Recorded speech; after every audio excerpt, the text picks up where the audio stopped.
Дараагийн мэдээг танилцуулъя. Бүгд найрамд хятад ард улсын шүүх Мафийн гэр бүлийн 11 гишүүнд цаазаар авах ялыг оногдуулсан байна. За тэдний хувьд гол буруутгаж байгаа зүйл нь Минмарт заллингийн төв ажиллуулж олон мянган хүнийг боолжиж байсан. За мөн хүний амь насанд халдах гэмт хэрэгт бол буруутгагдаж байгаа юм байна. Бүгд найрамд хятад ард улсын шүүх Минмарт луурын төв ажиллуулдаг Зартай гэр бүлийн 11 гишүүнд цаазаар авах ял оноосон гэдгийг төрийн хэвлэлээр бол мэдгдсэн байна. За энэхүү гэр бүл нь Мингийн гэр бүл бөгөөд Мингийн гэр бүлийн хувьд олон 10 гишүүдийг гэмт хэргийнх нь үйлдэлтэнд буруутгаж энэхүү ялыг тооцсон юм байна. За тэдний олонх нь удаан хугацаагаар шоронд хоригдох ял авсан байна. За Мингийн гэр бүл Минмарын хятадтай хэрэлдэг Лакуя нэртэй хотыг бол удирдах тухайн хотыг мөрөөдөө тоглоом хар тамхи луурын төв болгосон дөрвөн гэр бүлийн нэгэнд нь бол хамаарагдаж байгаа юм байна. Минмар улс бол энэхүү луурын төвийн эсрэг хатуу арга хэмжээ авч 2023 онд эдгээр гэр бүлийн олон гишүүнийг баривчилж бүгд найрамд хятад ард улсын эрх баригчдад хүлээлгэн өгсөн. Хятадын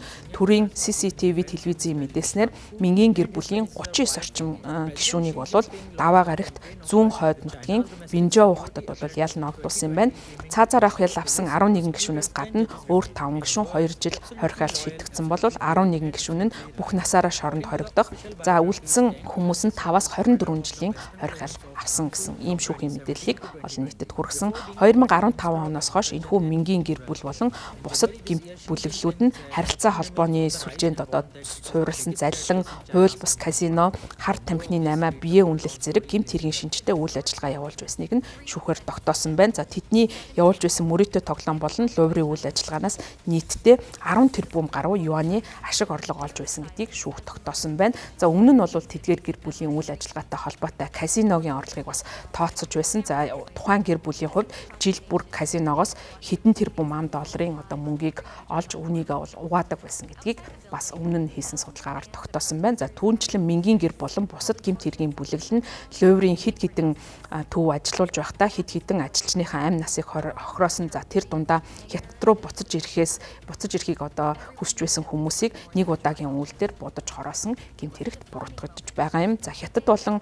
түүний хөрш зэрэгэлдээ олон оронд бол сүүлийн үед энэхүү заллингийн энэхүү төвийн үйл ажиллагаа ихээхэн дэлгэрэх болсон. За тэдний хувьд мөрөөдөө тоглоом болвол ихээхэн ашиг орлогыг олдог ийм салбар нь болсон. За учир нь гэвэл хятадд энэхүү мөрөөдөө тоглоомын эрэлт хэрэгцээ нэмэгдэж байгаа далимдуулан энэхүү мөрөөдөө тоглоомын төвийг анхлан Лукиногийн казино нэртэйгээр хөгжүүлж байсан. За ингээд явандаа тус казинод мөнгө угаах хүний 8 олон 10 луурын төвийг ажиллуулах эхлэлийг тавьсан юм байна. За нийтдээ энэхүү луурын төвүүдэд 100 мянга гаруй гадны иргэн хохирогч болсон. За тэдний ихэнх нь хятадын иргэд байдаг юм байна. За тэд заллингийн төвүүд рүү уруу татагдаж тухайн төвдөө хоригдож байсан. За ингээд олон цагаар ажиллаж дэлхийн өнцөг булан барьт байдаг хүмүүсээс онлайнаар луур заллин хийдэг байсан үйл ажиллагаанд оролцож байсан юм байна. За үүнийг бол нүүбээс хуран мэхлэлтийн машины өрөө гэж нэрлэж тодорхойлсон байна. За Мингийн гэр бүл бол нэгэн цагтаа Минмарын Шан мужид хамгийн хүчтэй гэр бүлийн нэгт тооцогдож байсан юм байна. За энэхүү Лукай хотод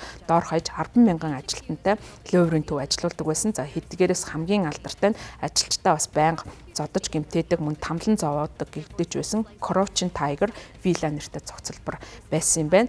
За ингээд дараагаар нь бол тус төв бол үйл ажиллагаагаа үргэлжүүлсэн. За үүний дараагаас эхлээд Минмарын цэргийн хүчнээс тухайн Шан мужийн томоохон бүс нутгуудаас тухайн луурын төвүүдийг хөөн гаргах үйл ажиллагааг явуулсан юм байна. Энэхүү гэр бүлийн мафийн бүлэглэлийг удирдах байсан эцэг Мин Сучан нь өөрийгөө хороосон байна. За гэр бүлийн бусад гишүүдийг хятадын эрх баригчдад хүлээлгэн өгсөн. За зарим нь бол гимээ хүлээсэн луурын төвд ажиллаж байсан олон мянган хүмүүсийг мөн хятадын цагтад хүлээлгэн өгсөн ийм байдал үүсэж байгаа юм байна. За сүүлийн үед хятадын хил дагуу луурын бизнесүүд бол ихээхэн цэцэглэх болсон. За тийм учраас бүгд найрамд хятад ард улсын зүгээс энэхүү луурын бизнестэй хатуу тэмцэхээр шийдснээ харуулж байгаа. За энэхүү бас шүүх үйл ажиллагаа нь энэ тэмцэл ямар хатуу байдлаар тухайн тэмцэлд бол хандаж байгааг харуулж байгаа юм. За Бээжингийн зүгээс шахалт үзүүлсэн ингээд Тайланд улс энэ оны ихэр Минмартай хил залгадаг мөн луурын төвүүдэд ажиллагаа явуулж байгаа хүмүүсийн эсрэг томоохон ийм баривчилгааны үйл ажиллагаа явуулсан гэсэн хэдий ч бол энэ бизнес бол цаашдаа бас тасан зохицох үйл ажиллагаа явуулж байгаа юм байна. За энэ үйл ажиллагаа нь бол нэг хэсэг Тайландд төвлөрч байсан бол Камбож руу үйл ажиллагаагаа явуулж байна. За мөн Минмар ч гэсэн энэхүү луурын төвүүд бас ажиллаж байгаа гэдгийг олон нийтээс мэдэгдэж байгаамаа.